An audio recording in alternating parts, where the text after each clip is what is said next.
Assalamualaikum warahmatullahi wabarakatuh. Kami dari kelompok 4 yang beranggotakan Ahmad Faizun, Asri Kania, Rizky Arif Fernanda, dan Zelin Oktia Ramadan. Di video kali ini saya akan menjelaskan langkah-langkah dari awal hingga akhir cara menganalisis pengaruh volume pengekstrak dalam pengukuran K tersedia dalam tanah. Pertama yang perlu kita lakukan adalah menyiapkan 3 jenis sampel tanah yang berbeda. Ada tanah pasir, tanah gedung menung, dan tanah marga agung. Sebelum dilakukan analisis, ketiga sampel tanah tadi perlu dilakukan pengayakan guna untuk mendapatkan sampel tanah yang sesuai untuk dilakukan uji coba analisis. Untuk penyaring atau ayakan, di sini saya menggunakan ayakan yang berukuran berdiameter 2 mm. Setelah diayak, sampel tanah ditimbang seberat 200 gram per sampel tanah.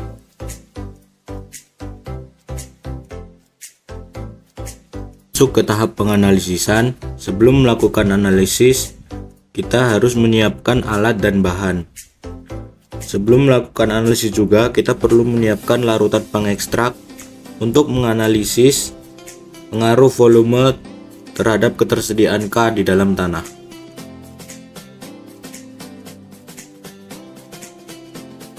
Ini adalah proses pembuatan larutan pengekstrak K, di mana proses pembuatan ini harus dilakukan di lemari asam yang bertujuan agar uap asam tidak menyebar di seluruh ruangan laboratorium dan langsung menyebar keluar ruangan.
Setelah selesai melakukan pembuatan larutan pengekstrak, saatnya mengukur pH larutan pengekstrak. Selanjutnya memasukkan sampel tanah ke dalam masing-masing botol sesuai volume dan jenis sampel tanah masing-masing. Lalu diukur larutan pengekstrak sebanyak 20 ml, 40 ml, dan 60 ml pada masing-masing ulangan. Lalu dimasukkan larutan yang telah diukur tadi ke dalam botol yang telah diisi oleh sampel tanah. Dilakukan hal yang sama berulang kali sebanyak 3 kali pengulangan pada masing-masing sampel tanah.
Setelah semua jenis sampel tanah dan larutan pengekstrak telah masuk ke dalam botol, saatnya sampel dikocok menggunakan alat yang bernama shaker selama 30 menit.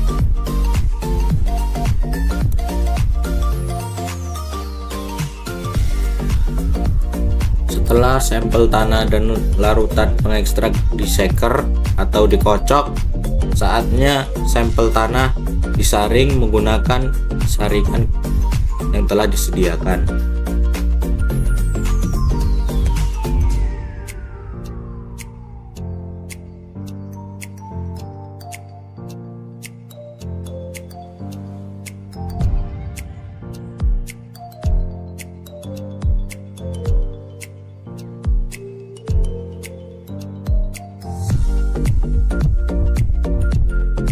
Setelah semua sampel tersaring dan air saringan menjadi jernih, saatnya sampel disimpan di dalam kulkas dan menunggu selama 24 jam untuk diekstrak atau diukur pH-nya.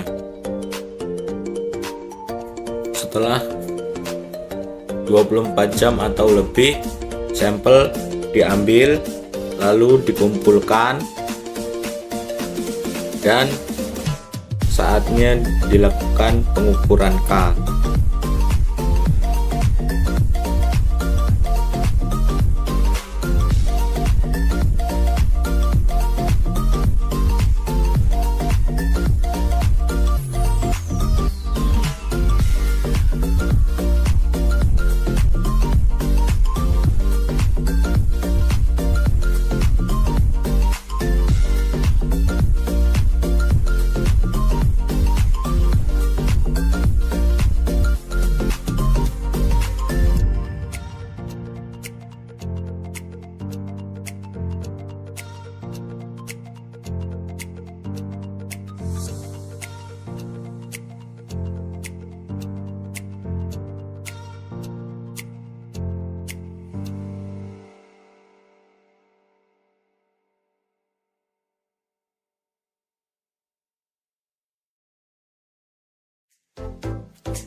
Saatnya memasukkan sampel tanah ke dalam alat pengekstrak K yang bernama centrifuge dan ditunggu selama